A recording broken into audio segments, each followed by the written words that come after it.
3, 2, 1. C'est parti!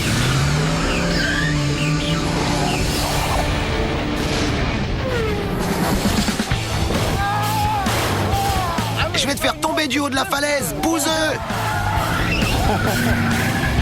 Allez! faut pas chercher un Heinemann. Grimper avec une Mustang sur le capot d'une Corvette et s'en servir comme rampe. oh non! Oui! Oh, mais... C'est terrifiant.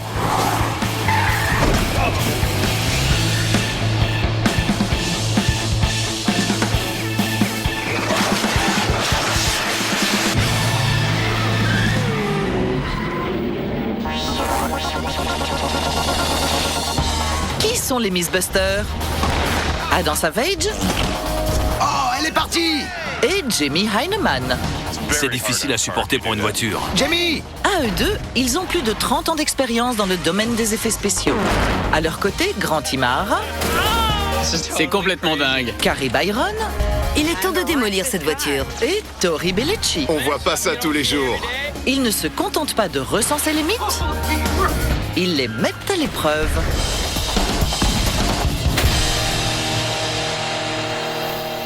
Alors écoute-moi bien, parce que je veux te peindre un tableau. Imagine une route de montagne particulièrement sinueuse. De chaque côté se trouvent des falaises et en dessous, des ravins très dangereux. J'y suis. Maintenant, imagine là-bas deux voitures en train de rouler côte à côte, essayant chacune de faire sortir l'autre de la route pour qu'elle tombe dans l'abysse. Continue. Hollywood voudrait nous faire croire qu'un tel duel dure très longtemps, qu'il est très compliqué de faire sortir une autre voiture de la route si elle se défend. Mais on voudrait découvrir si c'est vraiment si compliqué que ça. Exactement. Il n'y a plus qu'à sortir nos Minerves. Des Minerves et à la base navale d'Alameda, un grand espace dégagé où mener leur expérience. Selon le mythe, faire sortir une voiture de la route, quand on est soi-même au volant, c'est particulièrement difficile. Votre attention, les téléspectateurs. Il est temps de préparer notre parcours. Du moins, c'est ce que des générations de films hollywoodiens nous ont laissé croire, qu'il s'agit d'une manœuvre complexe qui implique beaucoup de collisions et de résistance. Mais est-ce vraiment si difficile? C'est la question à laquelle on va tenter de répondre. Une réponse qu'ils vont trouver en parcourant leur route d'1,6 km délimitée par des cônes rouges. Ils vont se rentrer dedans jusqu'à ce que l'un d'entre eux sorte de la route et tombe dans l'abysse imaginaire.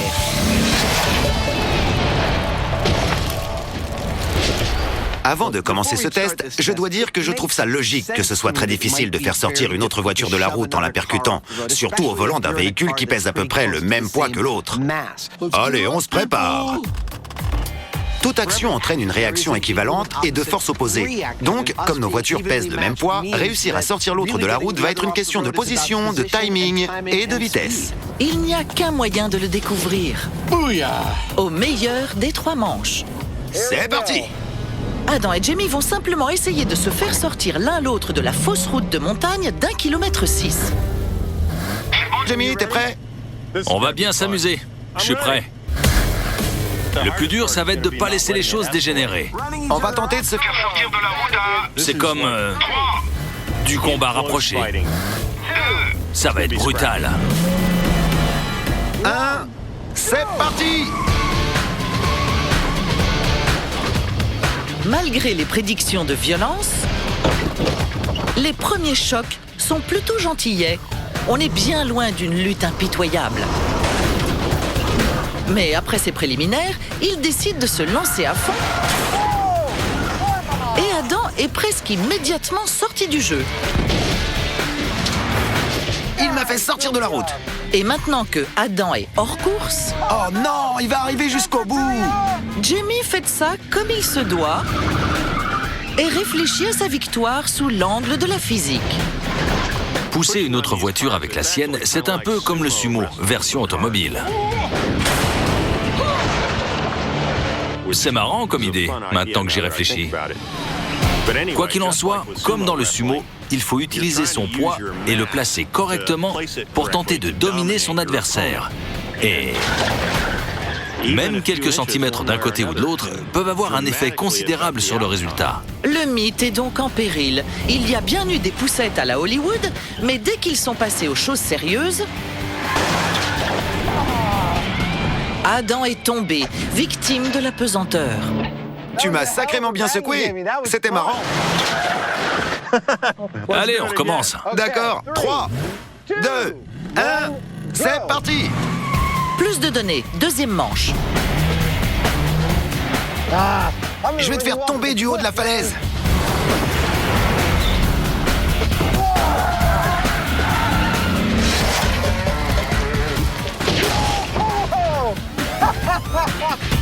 C'était excellent. On dirait bien que ça commence à chauffer.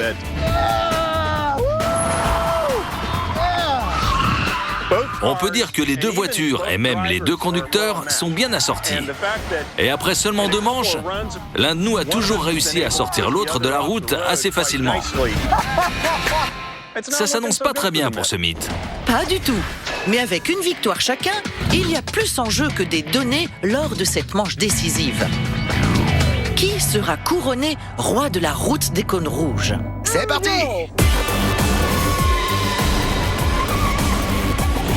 Je vais te faire tomber du haut de la falaise, bouseux.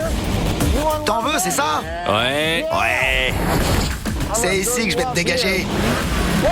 Vraiment?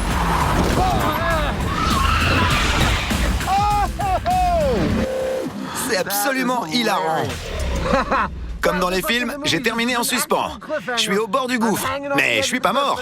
Alors on va recommencer à partir d'ici. C'est parti. Oh ouais. Je t'ai bien foutu la trouille. Oh non, je vais...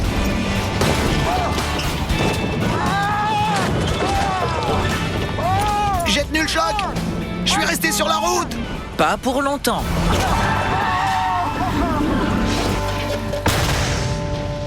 Je crois que je suis mort. Jusqu'ici, ça s'annonce mal pour le mythe. Presque chaque collision a mené à une chute rapide de la falaise. C'est exactement l'inverse de ce que le cinéma voudrait nous faire croire. Génial. Faut pas chercher un Heinemann. Mais il reste encore des questions sans réponse. Par exemple, est-ce que c'est vraiment la taille qui compte?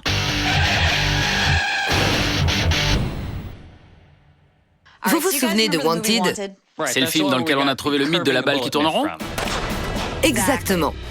On va tester une autre scène où James McAvoy fonce dans la rue au volant de sa Mustang. Il doit tirer sur un type. Malheureusement, les vitres sont par balles. Qu'est-ce qu'il fait? Eh bien, Angelina Jolie débarque au volant d'une Corvette et il va s'en servir comme rampe. Elle freine fort, il accélère, il fait un tonneau au-dessus de la limousine, il abat le mec par le toit ouvrant, il atterrit sur ses roues, il se sauve, Angelina aussi et tout le monde s'en sort bien. Sauf le mec dans la limousine. Évidemment, on va pas conduire les voitures nous-mêmes.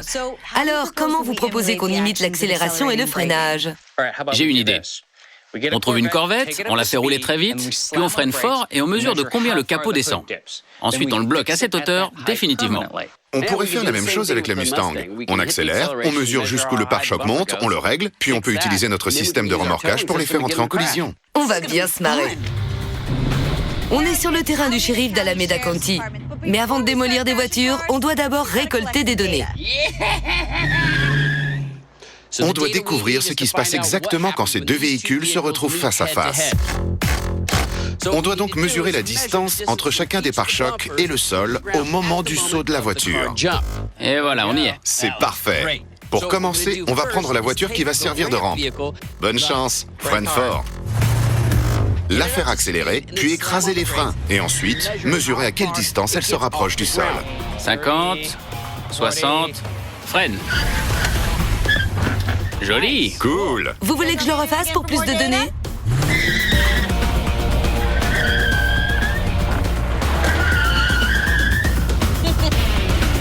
Je crois qu'elle y prend un peu trop de plaisir. Alors là, elle écrase les freins. Regarde ça, elle s'abaisse. C'est un truc de dingue. Oui, mais de seulement 8 cm. C'est vrai, c'est pas beaucoup, mais c'est tout ce qu'on a pour travailler. Malgré le ralentissement spectaculaire de Carrie, le capot de la corvette s'est à peine abaissé, ce qui signifie que son rôle supposé de rampe est gravement douteux. Mais bon, malgré les hauts et les bas, il faut bien avancer. C'est maintenant au tour de notre muscle car. Elle va devoir se hisser de plusieurs centimètres pour pouvoir gravir la corvette. Très bien, on est prêt. C'est bon. Carrie, t'as le feu vert. Une fois de plus, Carrie fait ronfler le moteur. Mais cette fois-ci, quand elle va atteindre la balance, elle ne va pas freiner, mais mettre les gaz.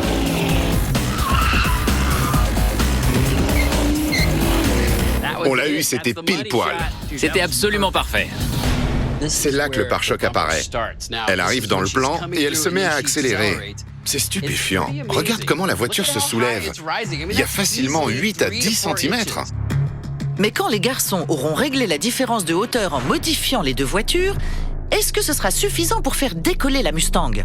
On n'a pas exactement obtenu les différences de hauteur de pare-choc qu'on aurait aimé en accélérant et en freinant, mais on va quand même tenter la collision frontale. Parce que même si on n'a pas obtenu la séparation que vous avez peut-être vue dans le film, je pense que ça pourrait quand même marcher.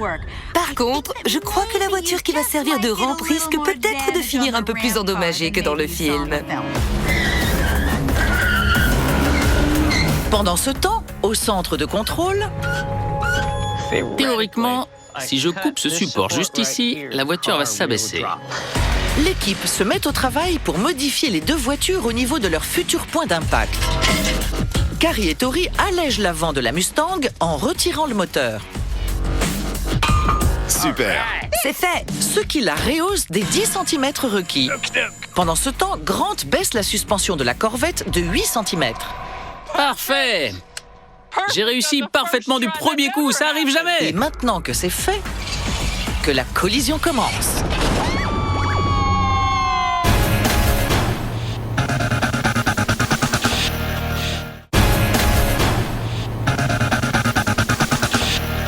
Récapitulons où on en est. Allez, on se prépare. Hollywood cherche à nous faire croire que si on est en voiture et qu'on veut en faire sortir une autre de la route, ça peut s'avérer un duel difficile. Mais honnêtement, jusqu'ici, c'est pas l'impression que ça nous a donné. Je crois que je suis mort. Faut pas chercher un Heinemann. Mais on n'a pas encore terminé nos tests. Cette fois-ci, Jamie va jouer le rôle du méchant poids lourd. J'ai une nouvelle caisse. À Hollywood, les duels de voitures mal assorties n'en finissent pas. Mais la différence de poids ne signifie-t-elle pas que la plus petite est sur la voie rapide vers l'oubli? La voiture d'Adam pèse environ 2 tonnes 3. Allez, démarre ton moteur. Ce SUV pèse 3 tonnes 6. Faites le calcul. D'un côté, il y a les mathématiques et la théorie, Allez, c'est parti. et de l'autre, la grande vitesse À 3, et l'entraînement qui écrase l'acier et les os. 2, Adam et Jamie préfèrent ce dernier. 1, c'est parti. Son pare-choc avant est absolument terrifiant. Voyons si je peux me frotter à lui. Wow, c'est comme heurter un rocher. Quelle montée d'adrénaline. Oh là là, qu'est-ce que je m'amuse. Je me donne au maximum. Allez.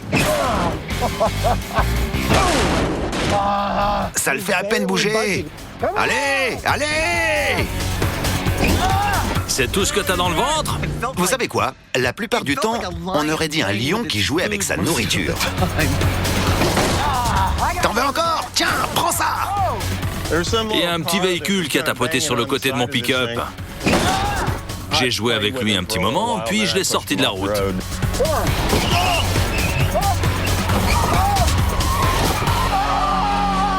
Dès que Jamie a pris les choses au sérieux, ça a été terminé. C'était vraiment du gâteau. Le héros dans un film hollywoodien au volant d'une voiture comme celle-ci qui arrive à résister à un SUV, c'est pas réaliste. Mais ce n'est pas ça qui va arrêter Adam. À 3, on va refaire ce test une deuxième fois. C'est parti! mais j'ai un dernier tour dans ma manche. C'est ce que les policiers appellent la manœuvre PIT, une technique d'immobilisation avec précision. On va rouler un peu plus vite, d'accord? Si on le pousse à bout, c'est toujours le plus gros véhicule qui va l'emporter. Tu voulais quelque chose? Mais comme dans les arts martiaux, le bon niveau de pression exercé pile au bon endroit peut permettre à un adversaire plus petit de dominer un plus grand. Tu vas voir ce que tu vas voir!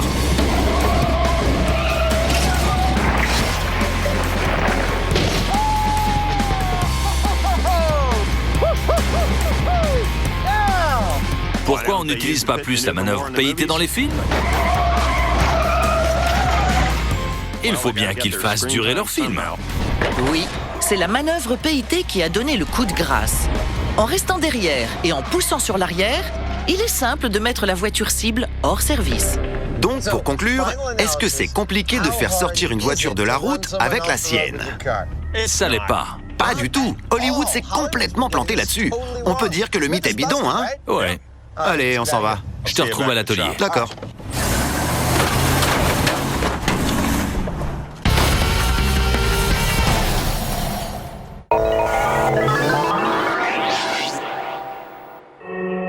On se trouve dans l'un de nos endroits préférés, la piste d'Alameda. Fais attention, je voudrais pas abîmer la peinture. Pour tester le mythe de Wanted. Selon le film, on peut rouler sur le capot d'une Corvette avec une Mustang et s'en servir comme rampe.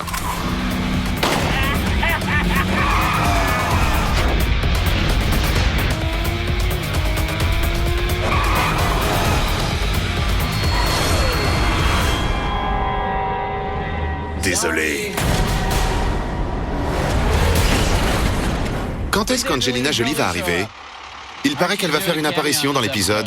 Vraiment? C'est ce que j'ai entendu dire. On a déjà modifié nos deux voitures pour l'expérience. Le pare-choc avant de la Corvette est à la hauteur qu'il serait s'il freinait. Et celui de la Mustang à la hauteur qu'il serait s'il accélérait. Maintenant, il est temps d'installer notre système de poulie. C'est ce système de poulie qui va recréer le saut. Vous nous avez vu remorquer des voitures le long de cette piste des centaines de fois. On y est presque. La particularité de ce système de remorquage, c'est que les voitures vont se déplacer à 2 vitesses différentes. Il y a 150 mètres juste ici. On a une voiture rampe qui va rouler 2 fois moins vite que la voiture qui va sauter parce que, souvenez-vous, l'une freinait pendant que l'autre accélérait. Ce qu'on ne va pas tenter de recréer, c'est le tonneau que fait la voiture après le saut dans le film. On se limite au concept d'une voiture qui en utilise une autre comme rampe. Ce qui veut dire que, pour que ce mythe soit confirmé, la Mustang doit décoller et atterrir sans provoquer une collision frontale. Oh, c'est splendide! Carrie sait comment ça doit se dérouler. Comment on s'arrange pour que deux voitures se rejoignent pile au même endroit? Voilà comment on va s'y prendre. On va utiliser un guide câble. Celui-ci va être fixé par 2 plaques de tranchée et s'étendre sur toute la longueur de la piste.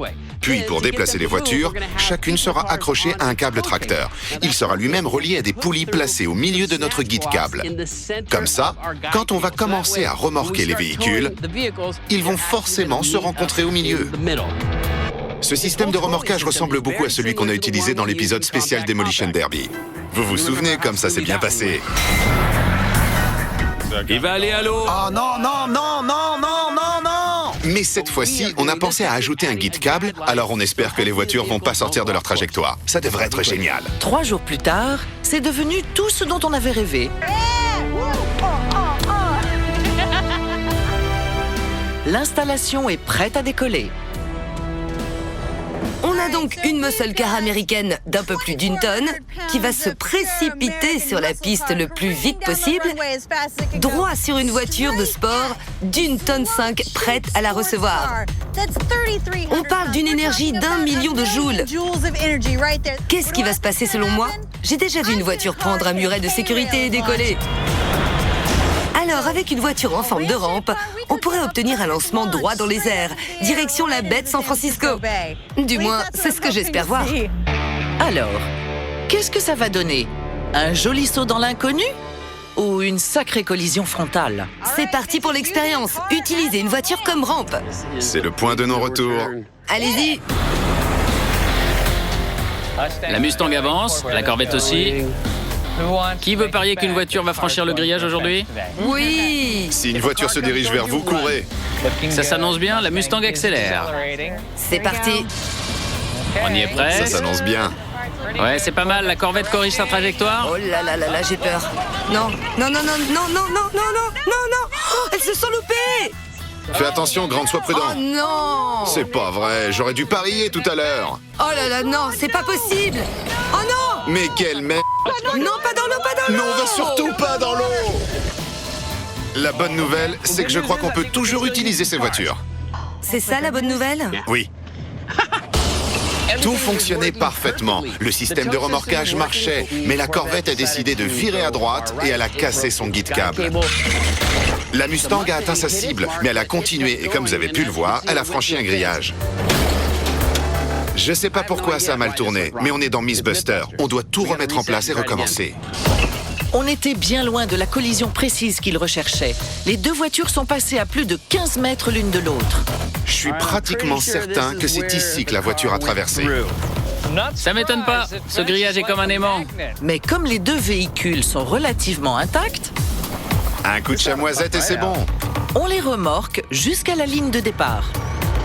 Un nouveau jour, un nouveau grillage. On refait l'installation, on consolide le guide-câble et en moins de temps qu'il faut pour le dire, On fait l'entretien complet des véhicules dans Mythbusters. ils sont prêts pour la deuxième prise. Notre Mustang sauteuse est prête. La Corvette qui va servir de rampe aussi. On commence le remorquage à 3, 2, 1, partez! Ça se déroule. Les deux voitures avancent. Ça roule. Allez, ma belle. Il faut que tu avances plus vite, là. Dépêche-toi.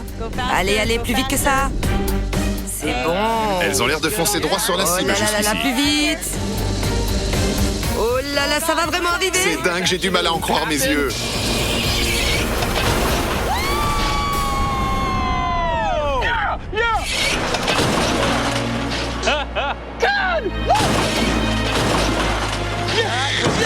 C'était pas un saut, C'était absolument parfait. c'était une collision.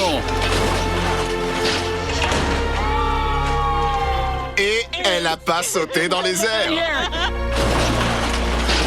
C'est bidon. C'est C'est complètement bidon. bidon. Aïe! Même si la Mustang s'est légèrement soulevée, la modification de la hauteur des capots sur les deux voitures n'a manifestement pas suffi à recréer la scène du film. Mais les nouvelles ne sont pas toutes mauvaises. J'aurais jamais cru que je dirais ça après avoir vu une collision frontale, mais c'était magnifique. Surtout parce qu'il nous a fallu plusieurs essais avant de réussir à faire marcher ce système. Mais ça s'est déroulé à la perfection. Les voitures se sont percutées exactement comme dans le film. La Mustang a légèrement sauté, c'est vrai, mais les deux véhicules ont été massacrés. Et après, ils n'étaient plus capables de rouler comme dans le film. Alors ce mythe est bidon. Mais je crois que la donnée la plus importante qu'on ait récoltée dans cette expérience, c'est ça. Angelina Jolie aurait survécu. Je pense qu'on peut tous dormir tranquille cette nuit.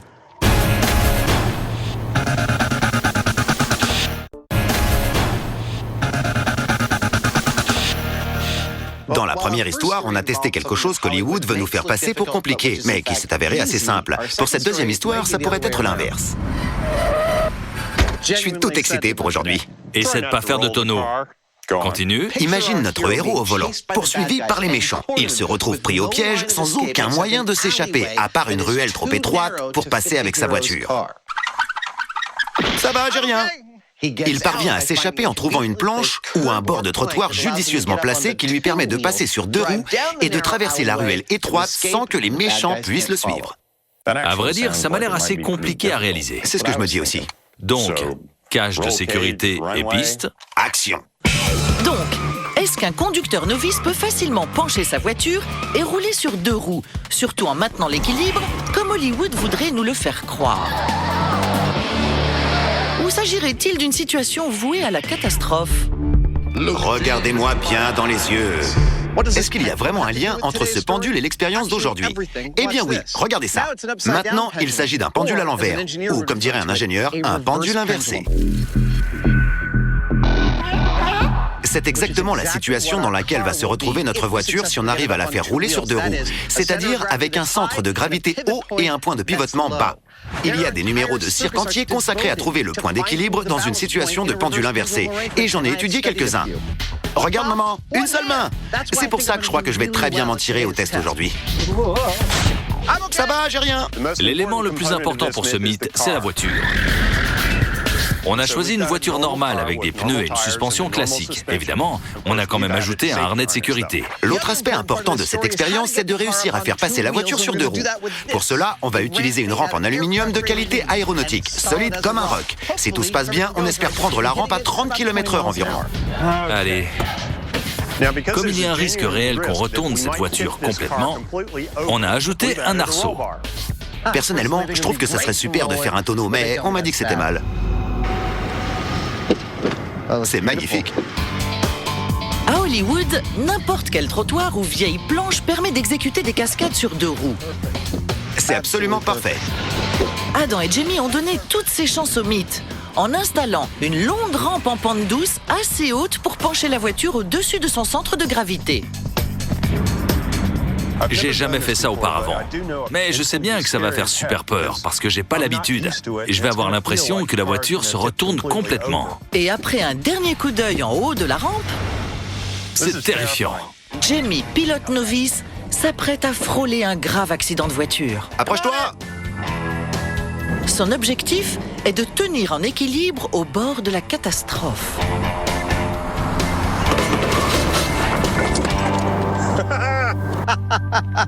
Génial! Tu sais quoi? C'est le genre de situation où il vaut mieux ne pas trop penser à ce qu'on s'apprête à faire. Parce que si on y réfléchit trop, on risque de pas réussir à se lancer. Sans tenir compte de la peur, le résultat est assez évident.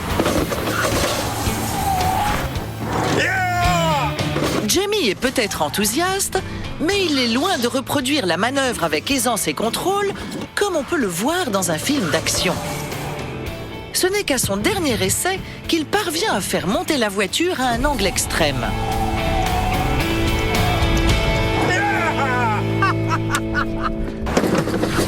Je dois répéter que le concept de ce mythe, c'est qu'il est facile de faire passer une voiture sur deux roues et de continuer à rouler. C'était trop cool! J'admets que j'ai réussi à maintenir la voiture sur deux roues un moment. Mais garder le contrôle complet du véhicule et le conduire exactement là où on veut, c'est une toute autre affaire. Je peux essayer? Oh oui, laisse-moi sortir. Je sais que si j'avais continué à pousser comme je le faisais, j'aurais retourné la voiture. J'en suis certain. Quand faut y aller, faut y aller. Donc, Tu es à peu près au milieu de la rampe. est-ce que Adam saura mettre ce mythe sur la bonne voie? Ça fait franchement peur comme expérience. J'ai vraiment les jetons. Ou se mettra-t-il sur le toit? Adam a grimpé sur la rampe, il est retombé direct et la pesanteur a joué son rôle. J'en reviens pas, c'était vraiment un truc de dingue. T'en dis quoi? Oh là là, c'était beaucoup plus difficile que ce à quoi je m'attendais. On sent monter l'adrénaline la première fois, hein? La première fois qu'on prend la rampe, c'est vraiment dingue. C'est très déconcertant. Je le refais! C'est tellement déroutant que j'ai tourné le volant comme ça et que je me suis galetté au sol. Je sais que galetté, c'est pas un vrai mot, mais vous comprenez. Je me suis galetté tellement fort que je me suis cogné la tête. Refais plus ça. C'est pas aussi facile que t'aurais cru, hein, Savage? Même si ça a l'air simple dans les films, il va manifestement falloir plus que quelques heures pour maîtriser cette manœuvre. Honnêtement, je crois qu'on a besoin d'un peu d'aide. C'est là qu'entre en scène le cascadeur automobile de légende James Smith. En effet, pour découvrir si un simple novice peut maîtriser cette manœuvre du grand écran, Adam et Jamie ont besoin de conseils automobiles à la pointe. Oh merde!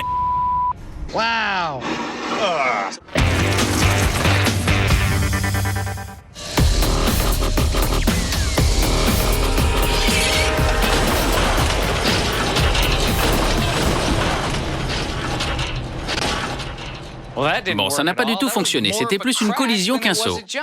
Oui, mais la Mustang a commencé à gravir la Corvette comme si c'était une rampe. J'ai vraiment cru que ça allait fonctionner pendant un très court instant.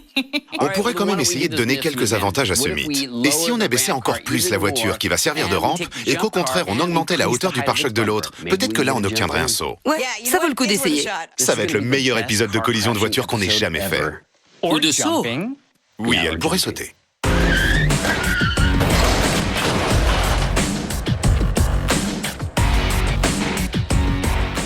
On est de retour sur la piste d'Alameda pour tester le mythe du saut de voiture dans le film Wanted. À l'atelier, on a pris une Corvette, on a retiré la suspension et on a installé des pneus très fins pour qu'elle soit aussi basse que possible. Super. Ça, c'est ce que j'appelle surbaisser. On va utiliser le même système de remorquage, le même guide câble et tout installé comme pour le premier test. Sauf que cette fois-ci, on espère que la Mustang va effectuer un saut. Non seulement on va faire en sorte que la Corvette soit plus comme une rampe, mais on va aussi aider la Mustang. On l'a rendue beaucoup plus légère.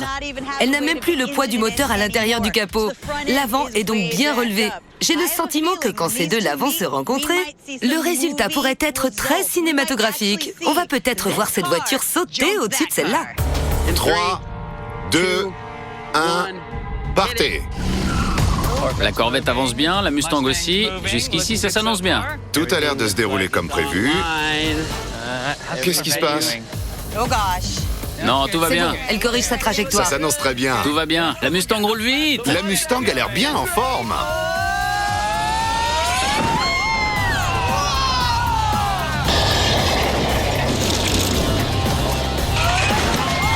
Même après toutes ces modifications, on n'a pas vu de voiture volante, mais plutôt une collision frontale. On peut mieux faire. C'est une collision frontale qui mérite d'être vue et revue. Encore et encore.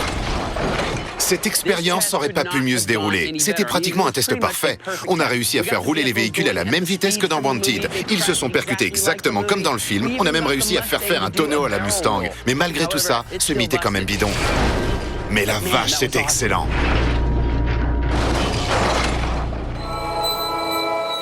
C'est comme si la voiture se prenait le trottoir avant de gravir la rampe. C'est ça le problème. Elle doit d'abord se remettre du choc initial avec la Corvette et ça l'empêche de grimper correctement. C'est pas encore tout à fait une vraie rampe. Mais je crois qu'on peut remédier à ça. On pourrait dire que le moment est venu de relever le niveau. Après 2 tests, on rencontre toujours le même problème. On obtient plus une collision qu'un saut comme dans le film. C'est parce que quand les deux véhicules se rencontrent, leur pare-choc se percute avant que les roues de la Mustang aient eu la chance de grimper sur le capot de la Corvette. C'est pour ça que ça donne plus une collision qu'un saut. Comment on va régler le problème? Avec ça. En effet, on va construire une rampe qui va se fixer à la Corvette et se diriger progressivement vers la Mustang. Cela facilitera la transition en permettant aux roues de grimper facilement jusqu'au capot. Comme ça, on verra si la Mustang peut sauter comme dans le film. Je suis en train de fabriquer la rampe avec une feuille d'acier. Elle fait 3 mm d'épaisseur et je vais la souder sur le châssis de la Corvette. Ça va aider à soutenir le poids de l'autre voiture. Je vais également renforcer toute la rampe avec du tube carré en acier 5 cm. C'est pour s'assurer que notre rampe ne va pas s'effondrer une fois que l'autre voiture sera dessus. Ça m'a l'air assez costaud. Ouais, je crois que ça devrait marcher. Ça doit seulement tenir 1 seconde.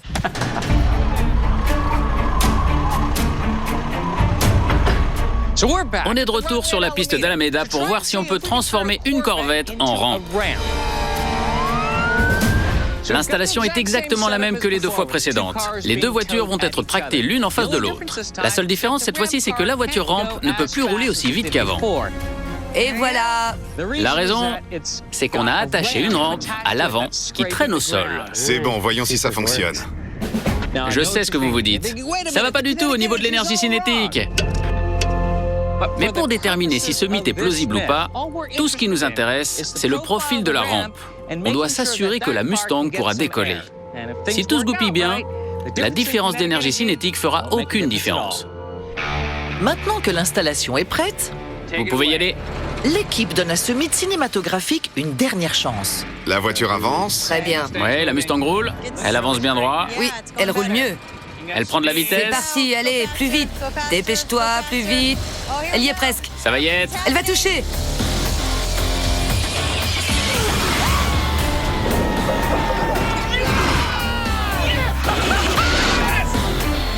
Oh putain, c'était génial. C'est vrai, elle a pas atterri sans dégâts et elle est pas repartie en roulant, mais elle s'est envolée, c'était excellent. Bon, c'est vrai, le mythe est bidon, mais c'était phénoménal. Oui. Bravo. C'était vraiment trop cool.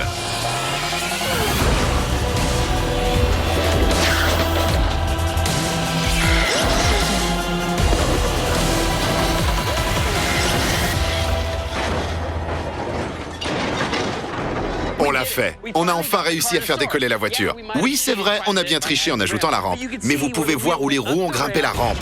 Maintenant, il n'y a plus de collision frontale. La Mustang a fait une entaille sur le capot de la Corvette, la roue est passée sur le pare-brise, la voiture s'est envolée et elle a fait un tonneau exactement comme dans le film. Par contre, ce qu'on voit pas dans le film, c'est les dégâts sur la Corvette. Et la Mustang qui a fini sur le toit. Complètement défoncé. Ce mythe est toujours bidon, mais je vous promets, c'était excellent. Même si la rampe a bien servi de pont entre la Mustang et le capot de la Corvette, aucune des deux voitures n'en est sortie indemne. Ce qui signifie que même avec de l'aide extérieure, ce mythe est bidon.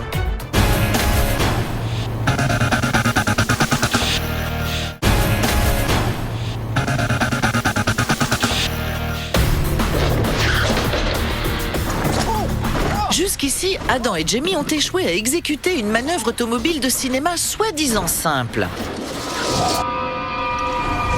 C'est terrifiant. Mais pour donner sa chance au mythe, ils ont fait appel à la cavalerie.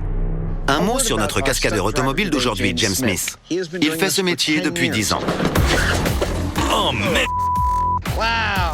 Il travaille pour la télévision, le cinéma et même des spectacles. C'était un peu plus raide que t'imaginais. Vous connaissez peut-être son travail sur les films Transformers où il conduisait pour Bumblebee. Là, on est au point d'équilibre. Ça te montre jusqu'où on peut pencher la voiture. Ouais. Si quelqu'un peut apprendre à Jamie et moi comment rouler sur deux roues, c'est lui. On dirait qu'on est tout près de se retourner. J'imagine que c'est le cas. On n'est pas loin, mais maintenant je vais accélérer et redescendre comme ça. C'est pas possible. C'est pas vrai. C'est un truc de dingue. Quand je te vois t'efforcer à garder la voiture inclinée comme ça me rappelle un funambule sur son fil. Oh la vache! On a l'impression qu'on a complètement perdu le contrôle. Il est agrippé au volant et il arrête pas de faire des va-et-vient. On a constamment l'impression que la voiture va bientôt se retourner. J'arrive pas à croire que c'est possible. C'est fou. C'est complètement dingue. Je peux passer la main et toucher le sol depuis là où je suis. Je vais tourner à droite. C'est pas vrai. À cause du vent, je suis obligé de pencher encore plus fort. Oh là là, tu vas faire frotter le rétroviseur. C'est un truc de malade. C'était vraiment excellent. C'est réellement déconcertant. Ça donne véritablement l'impression que... On dirait que quelqu'un vous fait revivre un accident juste avant que tout parte en sucette. Puis, il fait pause. Parce que la voiture est à la verticale.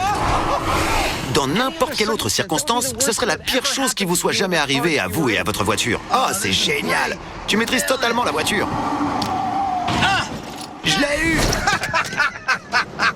C'est incroyable qu'on puisse conduire dans ces conditions.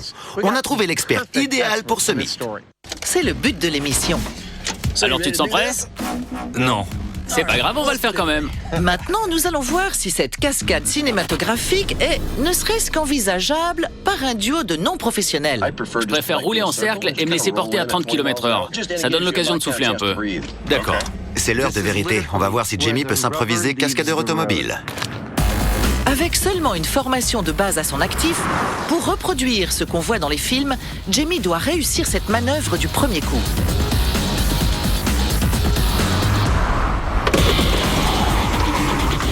Et voilà. Bon. Je me suis cogné la tête. Fort? Oh ouais. Mais tout ce que Jamie a réussi à faire, c'est se cogner la tête. J'ai ton béret, Jamie. Alors que la voiture s'apprêtait à se retourner, Jamie s'est rabattu trop vite pour échapper à la catastrophe et... il a atterri violemment. Bon. Ça en dit long si je perds mon béret pendant une expérience. Son béret s'est barré. Jamie a eu un grave traumatisme cervical. En raison de la douleur et par peur que cela cause des séquelles durables, il prend la décision la plus sûre. Je crois que je ferais mieux de m'arrêter là, à cause des blessures répétées et tout ça. D'accord. Même si ça m'agace vraiment. Je tiens simplement à signaler que de voir Jamie abandonner une expérience à cause d'une blessure est un événement très important. Je crois que c'est pratiquement jamais arrivé. Boucle ta ceinture. Ce n'est pas une tâche simple, alors il ne faut surtout pas la prendre à la légère. Et s'il fallait une preuve supplémentaire C'est parti! qu'il ne s'agit pas d'une manœuvre facilement réalisable par un amateur, Roule un peu plus vite et la roue va cogner contre la rampe. Adam passe les 4 heures suivantes Continue comme ça et penche un peu plus la voiture. sans réussir à tenir la position. Ce qui rend cette cascade aussi difficile, c'est que même si on peut monter progressivement pour trouver le point d'équilibre, C'est ça. une fois qu'on le trouve, il faut garder cet équilibre. T'as senti le danger et t'as bien réagi, c'est génial. Si on va trop loin, on retourne la voiture. Mais si on va pas assez loin, on vient s'écraser au sol et on se blesse au cou, comme ça a été le cas pour moi. Donc, le seul moyen de dépasser cette difficulté, c'est de s'entraîner encore et toujours, jusqu'à ce que ces réflexes deviennent automatiques et qu'on sache exactement quoi faire quand on arrive à ce point d'équilibre. Ouais, continue comme ça, c'est bien. Vas-y, continue. Un petit coup d'accélérateur.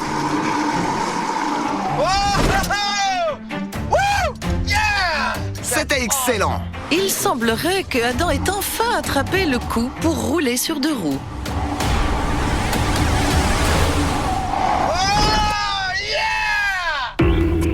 Et comme il est particulièrement perfectionniste et obsessionnel, il faut absolument qu'il effectue un dernier essai.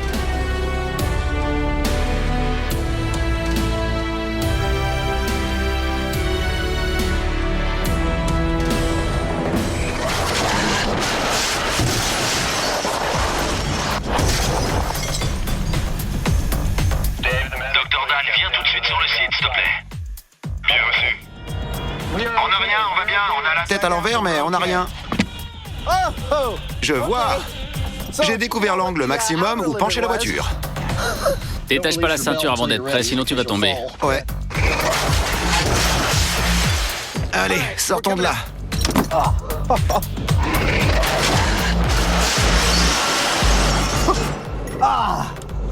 C'est comme accoucher.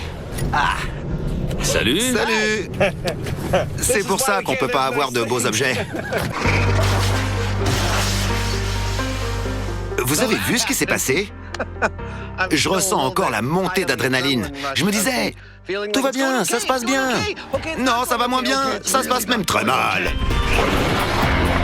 Je me suis fait une petite coupure, mais je vais bien. C'était génial. C'était excellent. Merci beaucoup, monsieur. Quand quelque chose en vaut vraiment la peine, ça peut parfois se retourner contre nous. Il faut qu'on juge ce mythe. Conduire sur 2 roues, c'est facile selon les films. Qu'est-ce qu'on en dit, nous? C'est pas vrai. Non, ce mythe est complètement bidon. C'est super dur. Ouais, mais c'est marrant aussi. Par contre, c'est très dangereux. Et pour arriver à faire ça bien, régulièrement et sans danger, c'est énormément de boulot. Oui, il faut laisser ce genre de choses aux experts. On dirait bien qu'on va rentrer à pied. On n'a pas le choix. Il est stupéfiant. Il roule droit comme une flèche.